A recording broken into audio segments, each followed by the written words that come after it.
Assalamualaikum warahmatullahi wabarakatuh. Marhaban ya Ramadan, selamat datang di bulan suci yang penuh ampunan. Sahabat-sahabatku semua, salam semangat, jaga iman, jaga imun agar tetap aman. Di bulan suci ini, pasti sudah tidak asing lagi bagi kita bahwa Allah melipat gandakan semua pahala hamba-hambanya yang mau beribadah.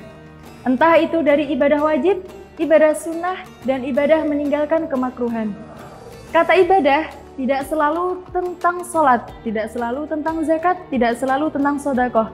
Tapi kata ibadah ialah bagaimana cara kita menghamba kepada Allah, bagaimana cara kita bertaqarrub kepada Allah, bagaimana cara kita menyerahkan semua urusan kita kepada Allah. Nah, jadi sudah tidak ada alasan lagi bagi kita untuk bermalas-malasan di bulan suci ini. Di sini saya akan menyampaikan sedikit kisah suri tauladan yang semoga dapat diambil hikmahnya. Kisah yang pertama yaitu kisah Nabi Ayub alaihissalam. Beliau selama hidupnya diuji dengan ujian yang sangat berat, yaitu diberi luka di seluruh tubuhnya. Yang lukanya, di mana lukanya itu di setiap luka sudah ada belatungnya.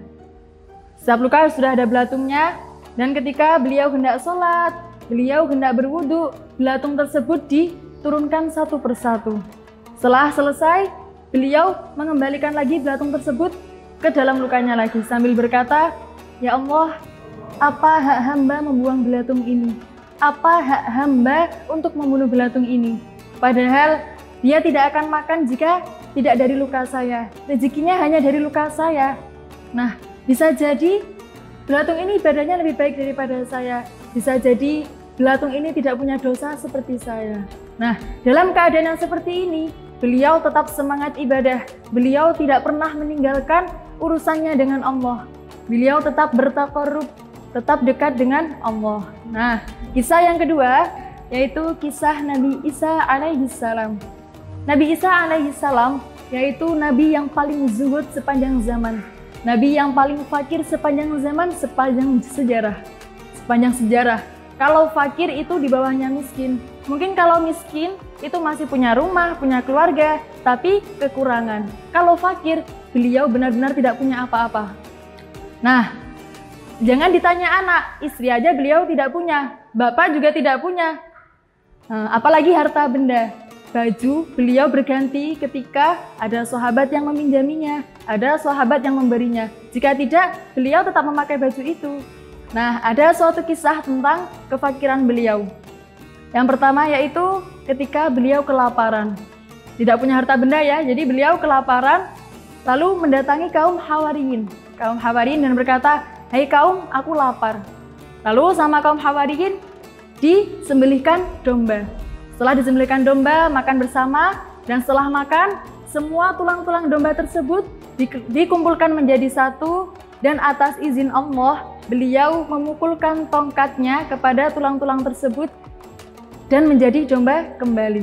Nah, itu. Jadi kaum Hawariyin juga tidak merasa terugikan.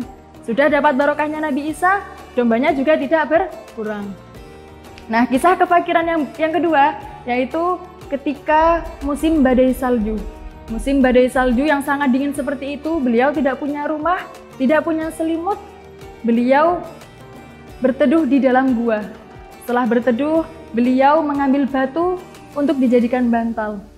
Setelah berbantal dengan batu, ada iblis yang menghampiri beliau sambil berkata, "Hei Isa, katanya kau paling zuhud di dunia. Katanya kau paling tahan fakir di dunia. Tapi nyatanya masih butuh batu untuk dijadikan bantal." Wah, Nabi Isa geram dan melempar batu tersebut ke muka iblis dan mengenai matanya si iblis. Lalu mata si iblis tersebut menjadi cacat. Nah, jika sekarang ada orang yang menemui iblis kok matanya cacat, berarti iblis tersebut adalah iblis yang punya kenang-kenangan dari Nabi Isa alaihissalam. Nah, dari kisah-kisah tersebut dapat kita ambil pelajaran yang katanya sakit tidak bisa sholat dengan berdiri, kita masih punya keringanan untuk sholat dengan duduk. Yang duduk tidak bisa, kita masih punya keringanan sholat dengan berbaring. Ketika berbaring sudah tidak bisa, kita bisa sholat dengan berkedip. Jika berkedip sudah tidak bisa, berarti kita harus disolati. Untuk kisah Nabi Isa dapat kita ambil pelajaran bagi orang yang sibuk dalam bekerja, yang katanya sibuk melembur 24 jam, tidak ada ibadah gitu, katanya sibuk terus. Nah, setidaknya ketika bekerja kita niatkan untuk beribadah, ketika mencari nafkah kita niatkan untuk beribadah, ketika waktu sholat berarti sholat terlebih dahulu dan melanjutkan bekerja lagi. Sekian dari saya. Jika ada salah dan kurang, mohon dimaafkan. Wabillahi taufiq wal hidayah. Wassalamualaikum warahmatullahi wabarakatuh.